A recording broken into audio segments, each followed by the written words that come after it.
Hello my friends and welcome. This is the latest update from Ukraine and we have some of the mixed news.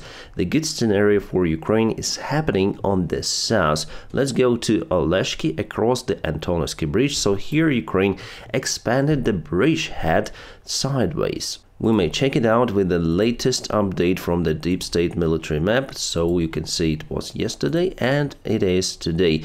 Russians tried to kick Ukrainian forces out from the shore, but unsuccessfully. Moreover, Ukraine sent hundreds of soldiers across the Dnieper River, according to the recent information. Before, there were mostly special forces of Ukraine in action, and now the Ukrainian armed forces, the regular armed forces, are used in this place. Plus, Ukraine advanced a little in this area, so it's awesome. As you can see, the gray area is very close to the small Oleshki town, or you may call it village, but I think definitely it is the small town. If we move to the east, Kazachilahiri, well, it's now under the question. There are no Ukrainian forces now deployed here, even though there was the landing operation conducted by the Ukrainian forces, I think around 3 months ago, but Ukrainian forces withdrew from the place, and now the hotspot on the south, one more, is Krinky. Ukraine successfully got control over the part of the village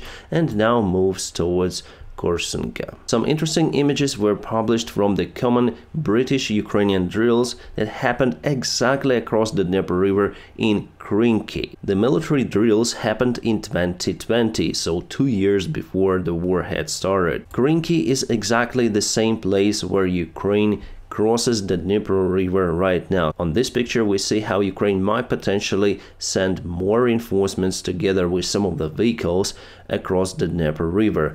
As it was reported recently, Ukraine already sent some of the amphibious armored vehicles to Krinky. So it is good to conduct some of the drills because you know how to act in the future in such cases. Well, not really a big change as you may see, but that is what is happening on the front lines right now. Just the light advancements of Ukrainian army or the Russian army at some points. And now let's go to the Russian army advancement near Bakhmut. We have the confirmation that Russians took more ground on the northern part from the Bakhmut city. This summer it was the successful direction of the Ukrainian counterattack towards Berhivka. Ukrainian forces even went to that village, partially taking it under control. Even Prigozhin, when he was alive, said that Ukraine took Berhivka and took the very important heights, but actually it wasn't really true. The Ukrainian counteroffensive stalled and now Russia sent more reinforcements to take the ground they lost previously. But again, this advancement is not really significant. In general, for Bakhmut, Ukraine assaults from Klishivka towards Opytne, but Russia pushes on the north, so we have this kind of the situation. Unfortunately for Ukraine, without taking Berhivka and Yahine under control, we are unable to say about the possible encirclement of the Bakhmut city. With a single advancement vector, it's not possible to achieve the success in Bakhmut city. So the current scenario in Bakhmut is not really nice for Ukraine. But Ukraine takes more ground in Novomikhailivka and Donetsk Oblast, so you can see the multiple vectors of the Ukrainian counterattacks, of the Russian attacks across the front lines, and probably the hottest spot right now is still Avdiivka. Russia tries to assault over there. However, recently they were not conducting the huge assault attempts, probably saving their forces for one more huge jump in Avdiivka. Well, anyways, we have the deep state military map from Avdiivka, and what is happening on the south is again the Russian advancement, just a little. So we have the clarification of the front lines. It happened, I think, a couple of days ago. We just received the update for the ground taken by the enemy in their last assault attempt. Just half of the field was taken. Alright, let's check out the combat images that were published today in internet. My friends, I'm unable to publish the full videos, just some of the screenshots. To get more information, please join my Telegram. Unfortunately, I'm unable to publish publish some of the videos over here. The Telegram is in the video description just below. So here you can see the Russian military base. It's very near to the big road.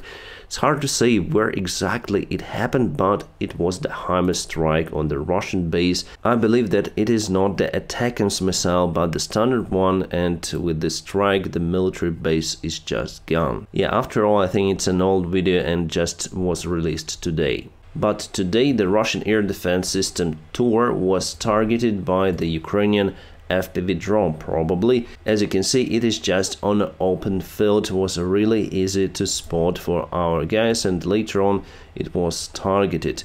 Tor is very effective, and this system is used also on the Russian military ships. It was targeted far behind the front lines and mostly is used against the Ukrainian attack airplanes Sukhoi Su-25. It looks like Russia lost Sukhoi 24M tactical bomber in Ukraine. At least I haven't seen those photos before, as well as many of the publics, so it was found somewhere the part of the wing or the stabilizer, hard to say, probably the wing, because they go with those stars. There was the kaboom report just in the central part of the occupied Donetsk city. The similar stuff happened in Taganrog Russian military airfield. As you can see, some of the smoke, some of the kabooms, and definitely there is the Ilyushin 76 transport military airplane on this picture. So something really went wrong over there. This is the Rostov-on-Don Oblast, and not long time ago Russia sent their attack helicopters K-52 to this place, taking them further away from the front lines, but even there, as you can see, it's not safe for the Russian aviation. Good news from Netherlands, they sent first 5 F-16 military jets to Romania for the Ukrainian pilot training. Later on they will send more, and from Romania those airplanes will finally go to Ukraine, but only after the pilot training is over and the logistics for the maintenance is established in Ukraine. Hungary promised to block the negotiations about the Ukrainian membership in the European Union. Viktor Orban again blackmails Ukraine. He says that the community of Hungarians in Ukraine is suffering because there are no government-funded Hungarian schools established in Ukraine, but there is no any ban to establish the private Hungarian school in Ukraine. You may even establish private Russian school, but it shouldn't be funded from the Ukrainian budget. Ukrainian budget finances just Ukrainian schools.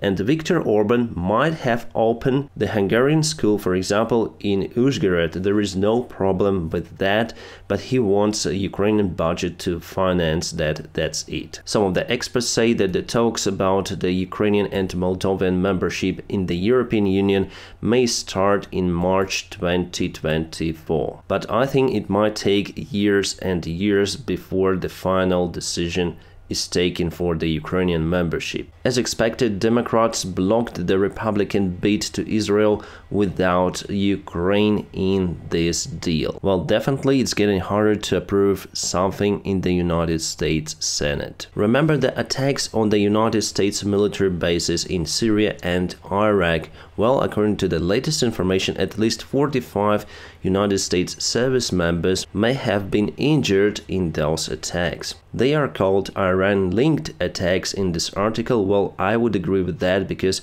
Iranian proxies were launching drones and rockets on the United States military bases. Unfortunately, there are some injured personnel.